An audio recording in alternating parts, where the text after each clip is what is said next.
back at it again, AE86 base shave series. We have the engine in, as you've seen in the last episode, and now we're going to start hooking up all the little things like wiring, fuel, electrical, and all that cool stuff. So stay tuned.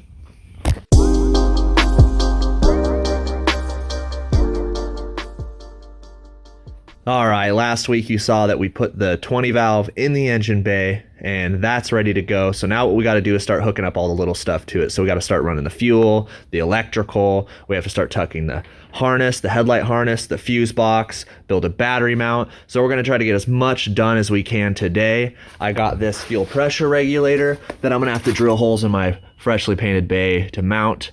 And that's kind of a little bit stressful, but the reason why I didn't do it before we painted the bay was I couldn't find it. I had no idea where it was at. I just found it today, which I'm just glad I found it because I was about to buy a new one. So I'm gonna drill 2 little holes here, mount it here so it's kind of hidden by the stacks. And then after that, I'm gonna move on to creating a battery bracket because I'm gonna mount the battery up here behind the bumper. I'm gonna mount the fuse box up here behind the bumper, and Jam is going to be sandblasting my pedal assembly and getting that ready to paint and put back in the car because they're super rusty. So let's get after it. All right, Jam has been over here blasting the pedal assembly. This is the brake pedal. This is what it looks like now before we spray it black and rust treat it. This is what it looked like before. It's pretty freaking rusty. This is what the clutch pedal looks like. She's getting ready to blast it. Right now I'm waiting for the primer to dry on the holes that I just drilled, and then I'm gonna get to installing the fuel pressure regulator.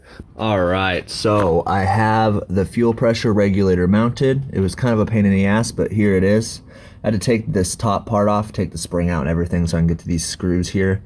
But after I put it back together, it looks pretty good. I got this line coming up here and then going into the motor on the back. And then I have this line going down to the fuel hard line. This one right here is gonna go underneath the manifold and then go back down there and connect to the hard line as well. All right, I put the stacks back on, and as you can see from this angle, you can't even see, or as you can't see from this angle, you can't see the fuel pressure regulator at all. And that was kind of the point for where I wanted to mount it. If you move over this way and you get down here, you can see it's right there. It looks pretty clean. You can see it from this angle, but for the most part, it's out of the way. It's functional and I could still get to it. So I'm really happy with the placement on that. So now we're gonna move to the battery. So I got this angle iron right here, and what I'm gonna do is basically just build a box that this battery will be able to sit perfectly into. This is Casey's battery, but I'm borrowing it because I'm just gonna buy the same exact size battery because it's small enough to fit. So yeah, I'm gonna basically make a square for the battery, and then I will start fitting this up in the front of the radiator and figure out where I'm going to mount it. 1 week later. All right, guys, back at it again 1 week later, and these have dried. They look amazing. So we're gonna wait to put these on until I have to get into the interior of the car. What I'm gonna start working on is I'm gonna get back at this bracket here, get this done. I got all the wiring and stuff to start working on tucking the headlight harnesses, and we're just gonna see how much we can get done today. Your pedals are right where they belong. In the trash? Yes. Still my joke. All right, so I whipped this together with some angle iron. I made a bracket so the battery sits down into the bracket, and then I made these little brackets here that has a nut welded on the back of each one. So these 2 little L brackets are gonna basically get welded onto my bash bar, and then I'll be able to bolt the battery tray down on top of it. I'm gonna show you that right now. All right, so this is the bracket. I have foam. I put foam in here. Sorry! I turned the music off and they're mad at me. Anyways, I have this little tab right here that goes down, bolts into a stock hole that was on the radiator support, and then there's 2 tabs that come off of this bash bar that screws down to this, so it's super sturdy.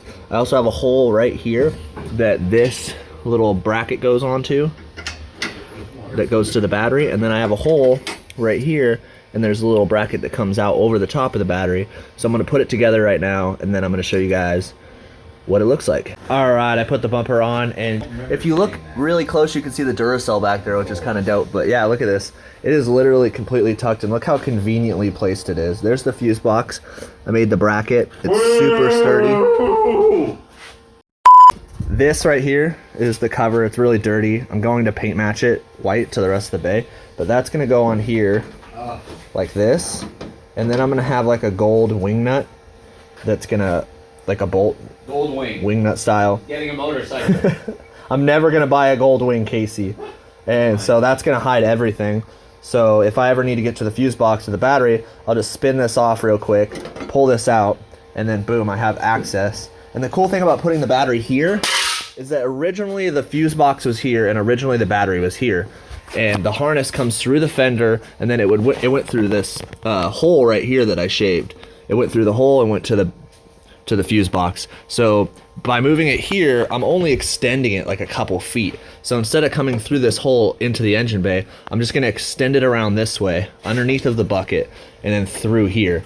All right, that was a kind of a pain in the ass because the car is like not that high off the ground and it's really dirty and dark under there. But the fuel lines are plumbed, and as you can see, they run down there. They connect to the hard lines. This one, the fuel send, comes underneath of the ITBs, real discreet, like up through here, through this 90, and straight into the fuel rail. So we have this one, the return going to the fuel pressure regulator, and then we have the send going up into the front of the fuel rail right here. So that looks really good, and that's out of the way. Now we have to deal with the thing that I've been dreading the most on this entire car, and that is dealing with all of this headlight harness. I'm gonna plug in the fuse box, and then I'm gonna connect the lights and everything to where they need to be, and then I'm gonna assess where I need to cut the slack out and where I need to extend the wires. I already can see right here that I'm for sure gonna have to extend these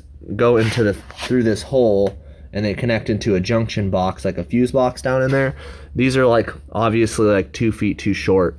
So what I'm gonna have to do is I'm gonna have to extend all of these wires up under here into the back into the car, and then I'm going to have to shorten this slack here, because basically by pulling this harness that used to go right here through this hole all the way over here, it has now made this harness way longer. So now I'm gonna have to shorten this and extend that, and then after that we'll start working on whatever wiring I need to find. But that's kind of what's on the agenda. Let's just get into it.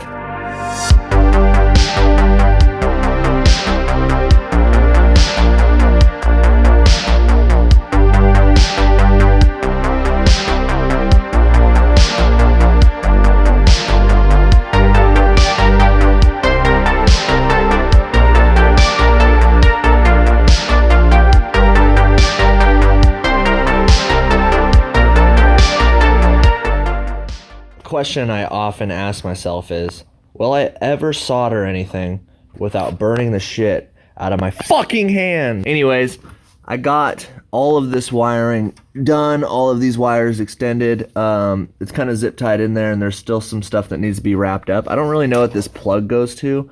I think it might have went to the distributor on the original 4AG that was in the car that I wouldn't use anyways, but I'm just gonna leave it here, and I'm also gonna leave this here until I figure out what it is, and then when I do, I'll remove these wires and just get rid of them. For now though, I got this wire for the headlight motor is extended. This wire over here, these wires for the little side marker lights are extended. Same thing with the bumper lights, and the headlights are also extended and all routed that way. And then also I mounted the headlight retractor relay right up here into this hole that was already here. That's ran. And then this part that goes to the positive battery terminal is right here where the battery terminal would be. So that's good. Since I bolted the horn where it's supposed to go, that means everything over by the horn will route like OEM to where it needs to be. But there's all this slack here, so I'm gonna have to like cut out all of this slack to make up for the difference. On second thought, I actually found something that's pretty dope. The headlight harness wraps all the way around and then goes back into the cabin on this side. And I actually have to extend the alternator wires far less than I thought I did. And when I pulled this harness this way, it actually took a bunch of the slack out of this middle section. So there was only like maybe like 10 inches of slack. So I was able to just coil that slack right there up, and I'm going to use some cable ties and mount it right to the bottom of the radiator support right here. So it'll actually be super hidden, and I don't have to cut and shorten and solder a bunch of shit. So that's really cool. That's done. This is done. It's wired up. Everything's good. The only thing I need to do is I need to extend the alternator wiring, and then I'm going to have to extend this wiring from here into the cabin, which is not a big deal. This is not that many wires compared to how many wires were on the fuse box plug. But overall, it's actually looking really good. I'm glad that they're all under here and not in the bay, because it's just gonna look so much better when it's all together. All right, guys, that is a wrap. That is all I had time to do today. We got the fuel lines done. We got most of the harness done, and we know exactly what we need to do the rest of the harness. Next episode, we're gonna finish the harness. Then we're gonna start working on the brake system. I have everything that we need to finish the brake system, and then we'll move on from there. But thank you guys so much for watching, and stick around for the next episode, because it's gonna get really interesting when we do the brake line tuck.